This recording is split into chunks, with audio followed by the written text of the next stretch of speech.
ఆంధ్రప్రదేశ్ ప్రభుత్వం నూతన మద్యం విధానంలో భాగంగా ఏర్పాటు చేయబోతున్న ప్రైవేటు మద్యం షాపులకు 1 నుండి 9 అక్టోబర్ 24 వరకు దరఖాస్తులు ఆహ్వానించడం జరుగుతుంది. దీనిలో భాగంగా ప్రకాశం జిల్లా గిద్దలూరు ప్రొహిబిషన్ మరియు ఎక్స్చేంజ్ స్టేషన్ పరిధిలో 13 షాపులకు అనుమతుల కొరకు దరఖాస్తులకు ఆహ్వానించారు.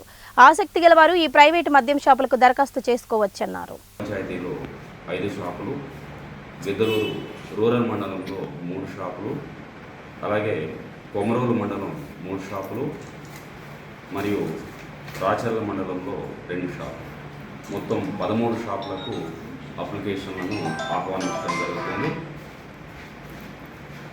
ఇక్కడ మండలం అనేటువంటిది ఒక యూనిట్గా ఉంటుందండి.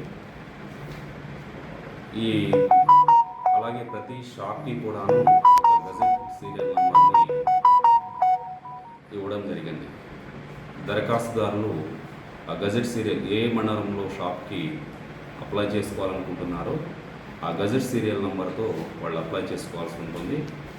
ప్రతి దరఖాస్తుదారుడికి కూడాను ఒక్కొక్క దరఖాస్తుకి 2 లక్షల రూపాయల చొప్పున తిరిగి చెల్లించినటువంటి ఫీజుని డిడి లేదా చలానా రూపంలో చెల్లించాల్సి ఉంటుంది.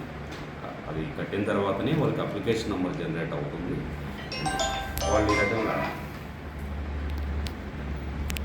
వాళ్ళు 2 రకాలుగా ఆఫ్లైన్ మోడు, ఆన్లైన్ మోడు 2 విధాలుగా అప్లై చేసుకోవచ్చు. ఈ